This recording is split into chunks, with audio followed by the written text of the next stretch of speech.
Here, Lee, time for breakfast. Oh, what? What that look?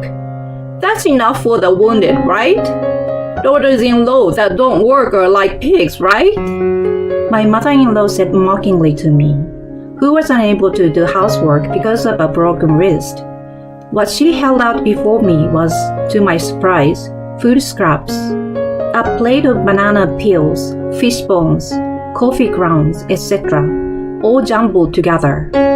I glanced at my husband, who was pretending not to notice and eating a delicious-looking piece of boiled fish. This is just too much. When I raised my voice in protest, my husband put down his utensils and said, Mom is right, isn't she?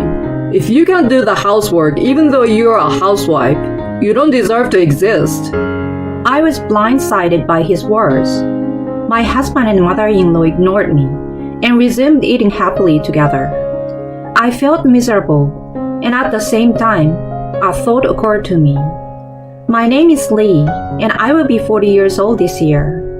I'm a stay-at-home mom. I used to live with my husband Ben and our son, who is in 6th grade, in a rented apartment. Currently, we live with my mother-in-law at their house. When we first got married, we lived separately from my parents-in-law in close proximity. But when my father-in-law passed away last year, we started living together. This was Ben's suggestion. My mother-in-law is still very active and does not need nursing care.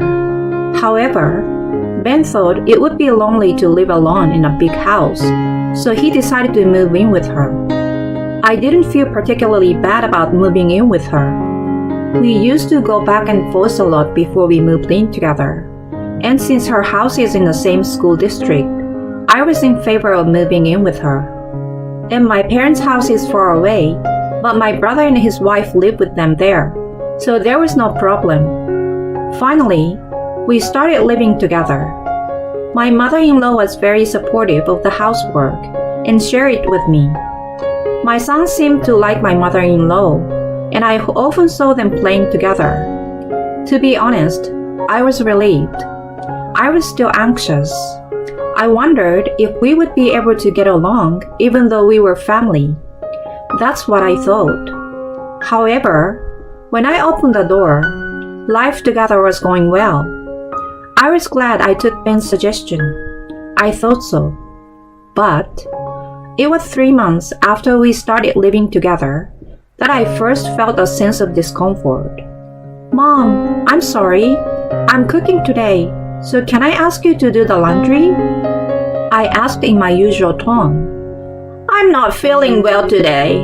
I will leave it to you. With that, my mother-in-law plopped down on the sofa and started watching a variety show. I guess there are days like that. I did as I was told and did all the chores. However, the next day and the day after that, my mother-in-law did not do any housework. In the beginning, she would say, I have to go out now. She gave various reasons, such as I'm busy with my things, but gradually, that stopped and she began to take it out on me for no reason at all. I thought it was a little strange at this point, but I did not protest strongly. Up to this point, I had been doing all the housework for 3 people by myself. Although, the addition of my mother-in-law had increased the number of household chores for 4. I did not consider it a particularly heavy burden, but I was naive.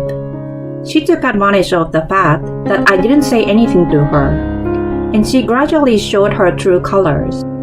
Lee, I told you to wash all my shoes, didn't I? I also told you to go sell my old clothes, and I asked you to send out my summer greeting cards to all my friends. Why didn't you finish them at all? Oh, I'm sorry. Yesterday and today, we had the parents' meeting of my son's baseball team. When I replied, my mother-in-law glared at me and became angry. Don't make excuses. Just do it now.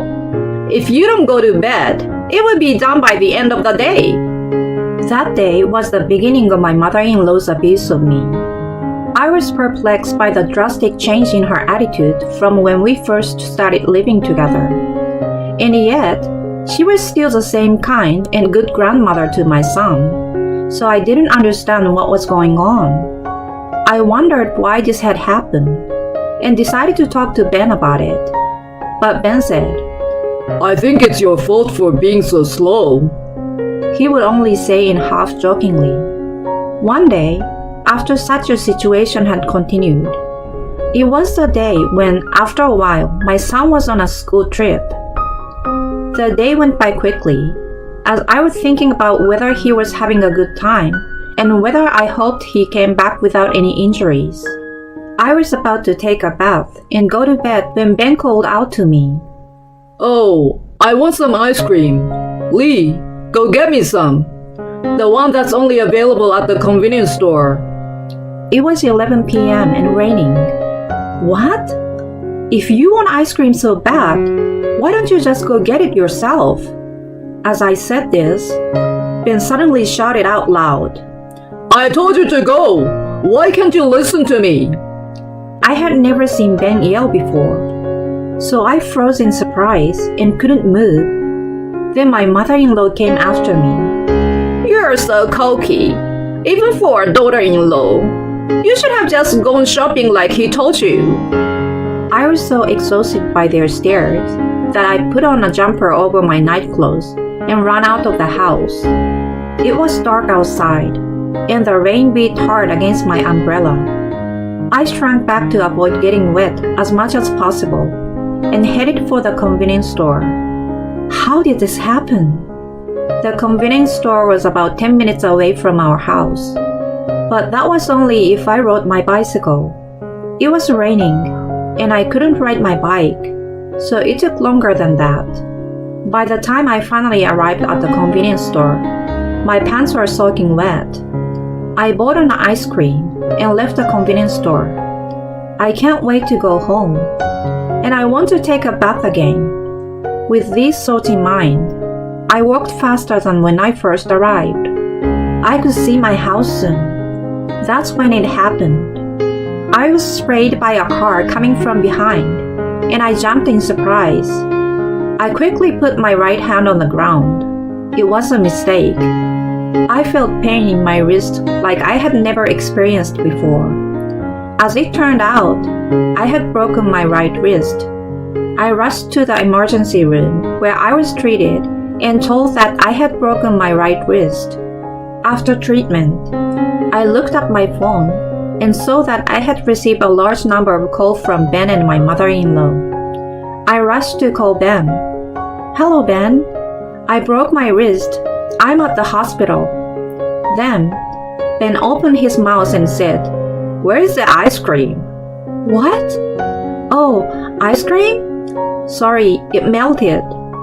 Normally, I would have thought he would be worried by my health, but he quickly responded, What? What that? I was looking forward to it. You can't even go shopping properly. With that, Ben hung up the phone. I was going to ask him to pick me up. I called Ben several times after that, but he never answered. I called a cab and went home alone, half crying. When I arrived home, both my mother-in-law and Ben were already asleep and did not greet me. I wanted to talk to Ben, so I went to our bedroom. I noticed a sign on the door. Dear Lee, do not open the door. Do not wake me, it said. Feeling miserable, I took a shower and fell asleep alone on the living room couch. The next morning, I awoke to the sound of my mother-in-law's voice. Honey, you are disturbing me by sleeping here. Here, I made you breakfast. Go eat it. You can't do your chores anyway, can you? My mother-in-law pulled me by the arm and I sat up. I couldn't understand what was going on because I had just woken up from sleep, but I wondered if my mother-in-law was concerned about me in her own way.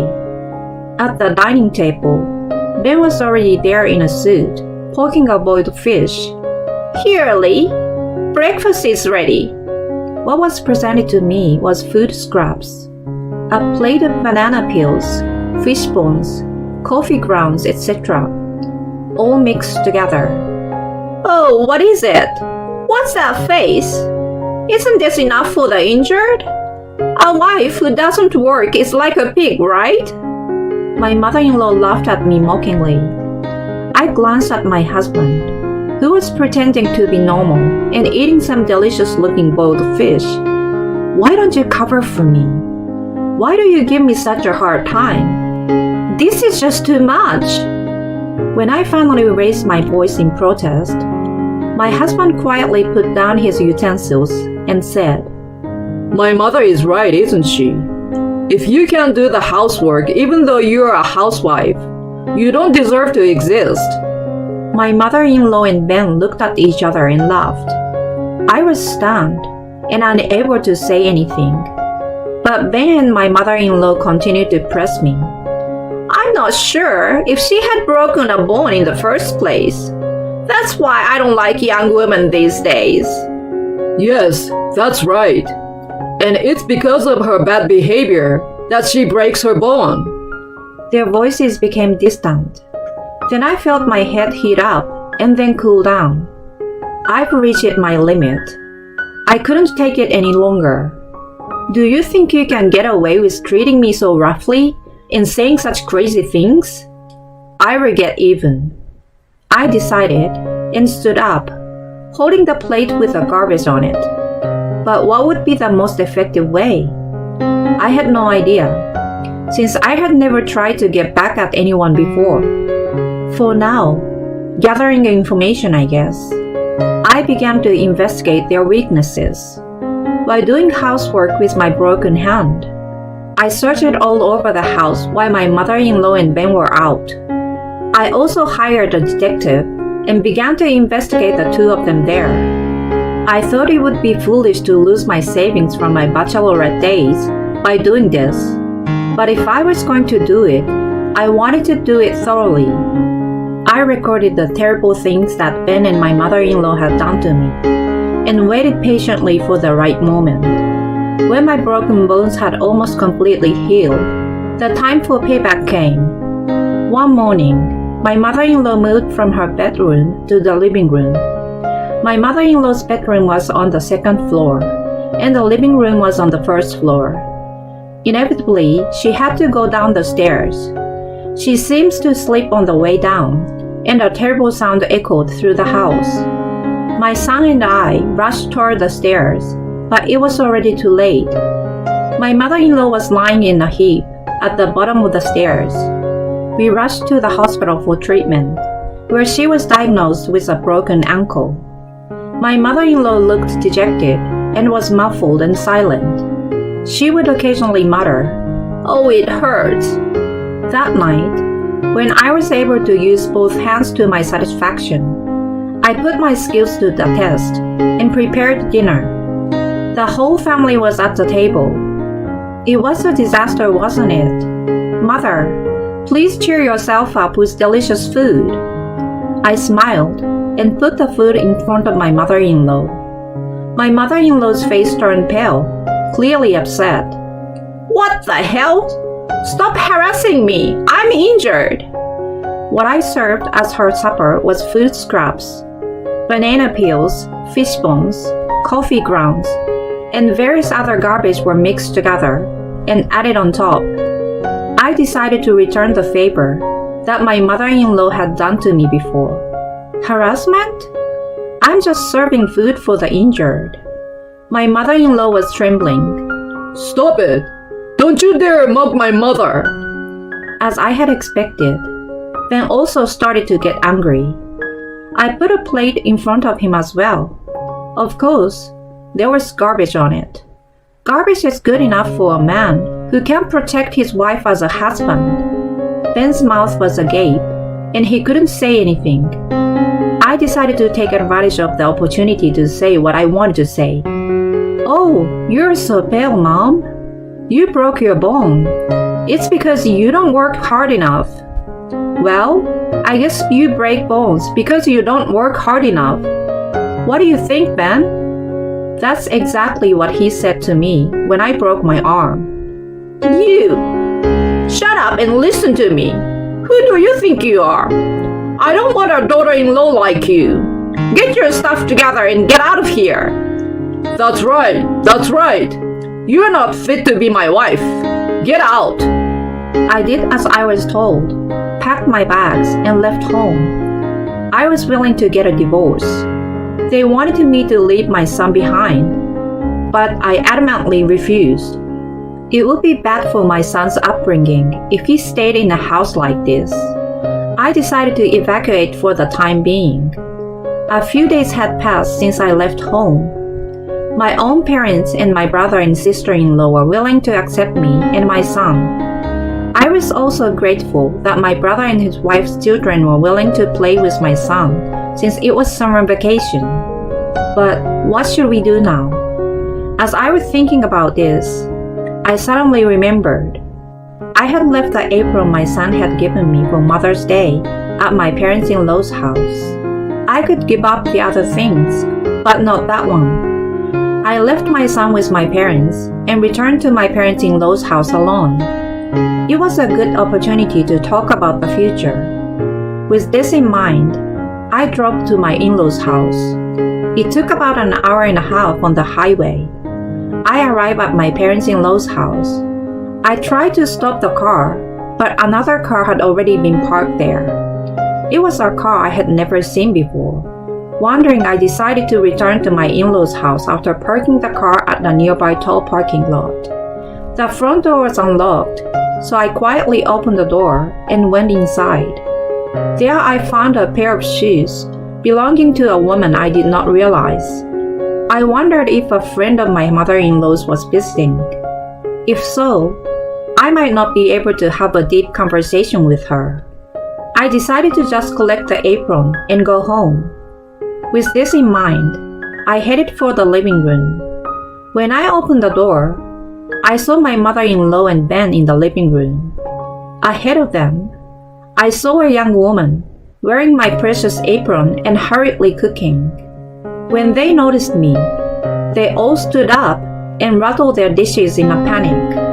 I, on the other hand, was extremely calm. You are Ben's mistress, aren't you? I know who you are. When I said this, the woman looked so surprised that she jumped up and said, "How do you know?" Yes, I knew Ben was cheating on me. I wanted to know why Ben, who had been so kind to me until then, had suddenly become so harsh. So I asked a detective agency to investigate. And there it was, the evidence of an affair. As I had expected, the timing of Ben's sudden cold shoulder coincided with the start of the affair. My mother-in-law probably asked or persuaded Ben to do it. She wanted him to be cold to me in order to get rid of me. It was a despicable way to go about it. I showed them the evidence I had saved on my phone, one by one. Then all three of them turned very pale. And Ben, for example, looked as if he was about to fall over. Ben must have realized that there was no excuse. He suddenly came up to me and took my hand. I'm sorry, Lee, but you're the only one for me. You like me too, don't you? Well, I guess divorce is not an option. Let's just call it a double blowout. No alimony or anything, okay? I stared coldly at Ben, who was trying to flirt with me, and shook his hand away. What? I don't even like you a little bit. In fact, I hate you. I will make sure you pay alimony and child support. And her too, of course. You'd better be ready for that, Mother. When I said that, my mother-in-law tried to come over to me in a panic. However, because of her broken bones, her leg became entangled and she fell down. She also seemed to have hit somewhere hard and was thrashing around on the floor. I don't know what she's doing. As I looked down at my mother-in-law, Ben's mistress finally came out of the kitchen and bowed to me. I'm sorry. Ben asked me out and I just couldn't say no. I'm sorry, so please forgive me. The woman wiggled around in my precious apron. She is a nasty woman. I see.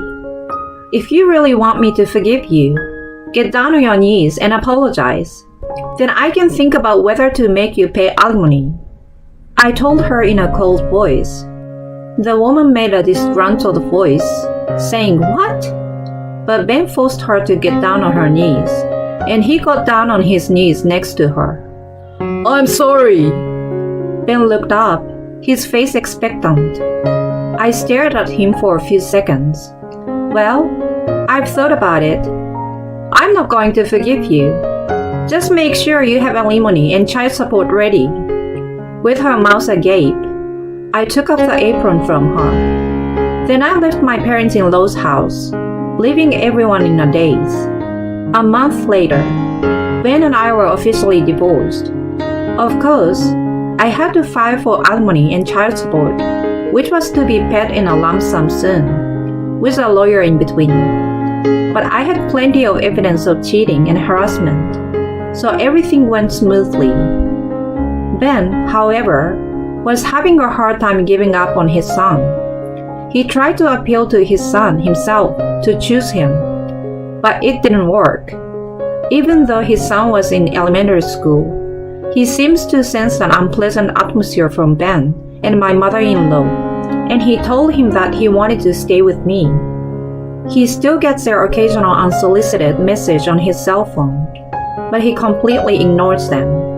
Ben and his mistress were having an affair within the same workplace, to my surprise, and they have been many messes since then. According to what I heard, the affair between Ben and the woman had spread throughout the company, and as a result, both had to resign from their jobs.